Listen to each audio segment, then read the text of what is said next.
জনগণের মালকে আত্মসাৎ করে নেওয়া, এরকম লোক আছে না নাই? কত বলে আছে না নাই? আছে। জনগণের মালকে আত্মসাৎ করেছে। কত মাদ্রাসার মসজিদ দিবেন, মাদ্রাসার টাকা দিয়ে খালি 1 টাকা দিয়ে 1 কাপ চা খেয়েছেন। এই এবার আপনি ক্ষমালেন তো কি করে ক্ষমা নিচ্ছেন? মসজিদের টাকা দিয়ে খালি 1 টাকা দিয়ে 1 কাপ চা খেয়েছেন জনগণের টাকা থেকে। এবার আপনি ক্ষমালেন কি করে ক্ষমা নিচ্ছেন? রাস্তাঘাট বানাই কে? আপনার মেম্বার বলেন বা প্রধান বলেন বা যারা দায়িত্বশীল আছে তারাই বানায়। রাস্তাঘাটের টাকা থেকে 1 টাকা দিয়ে খালি 1 কাপ চা খেয়েছেন। কালভেট ব্রিজের টাকা দিয়ে 1 টাকা দিয়ে 1 কাপ চা খেয়েছেন।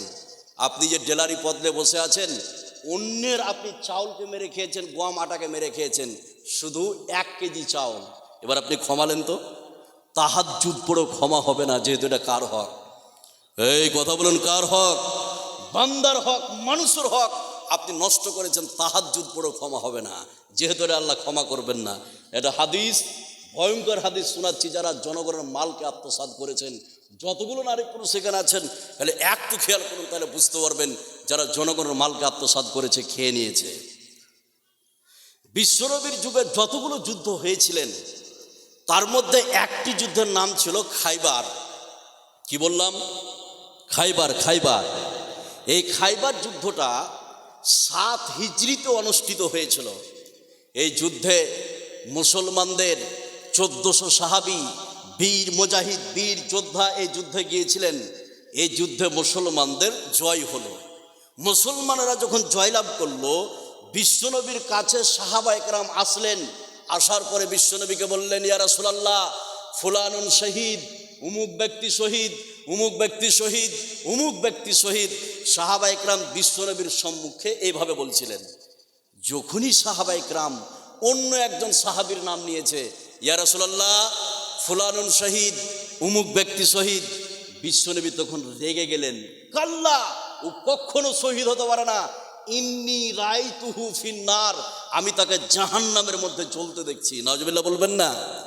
এবার কমপ্লিট হাদিস বলছি। যারা জনগণের মালকে আত্মসাৎ করেছেন, 1 টাকা দিয়ে খালি মসজিদের টাকা থেকে চা খেয়েছেন, মাদ্রাসার টাকা থেকে 1 টাকা দিয়ে চা খেয়েছেন, রাস্তাঘাটের টাকা থেকে 1 টাকা দিয়ে চা খেয়েছেন। এবার একজন সাহাবীকে বিশ্বনবী জাহান্নামী ঘোষণা করলো। কেন? কেন? এবার কমপ্লিট হাদিসটা বলছে, খালি একটু খেয়াল করুন।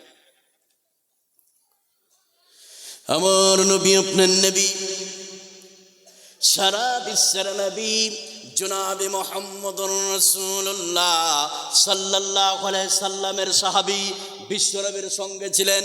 ইসলামের পক্ষ নিয়ে যুদ্ধ করেছে, কাফেরদের বিপক্ষে তলোয়ার ধরেছে। এরপরও বিশ্বনবী তাকে জাহান্নামী বললেন। এই জন্য জাহান্নামী বলে দিয়েছেন, বাইতুল মাল থেকে, জনগণের মাল থেকে শুধু একটা চাদর চুরি করেছিল। এই চাদর চুরি করার কারণে বিশ্বনবী বললেন, ইন্নী রাইতুহু ফিন্নার, আমি তাকে জাহান্নামের মধ্যে জ্বলতে দেখছি। এই চাদর চুরি করার কারণে বিশ্বনবী জাহান্নামী বলে ঘোষণা করেছে। জোরে বলুন নাউযুবিল্লাহ। এবার এখানে যতগুলো নারী পুরুষ আছেন, যারা মসজিদের টাকা মেরেছেন, মাদ্রাসার টাকা মেরেছেন, রাস্তাঘাটের টাকা মেরেছেন, জেলারি করে চাল মেরেছেন, এবার আপনি বলুন আপনার কি হবে?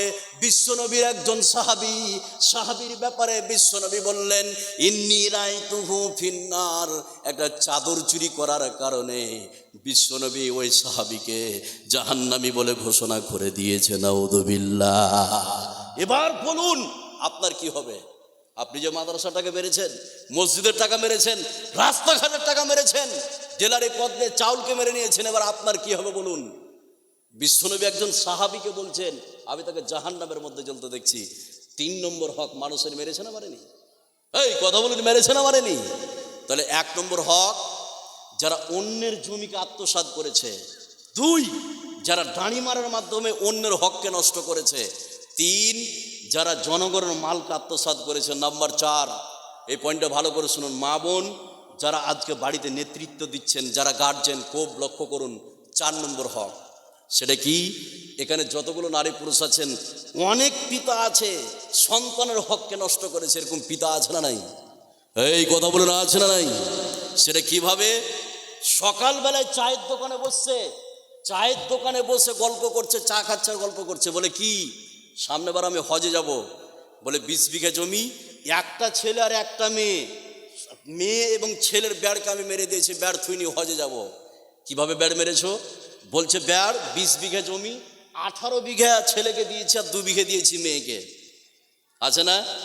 এই তোমার হজ কলকাতা বন্দরে থেকে যাবে আর সৌদি আরব পৌঁছবে না। আছে না নাই? এরকম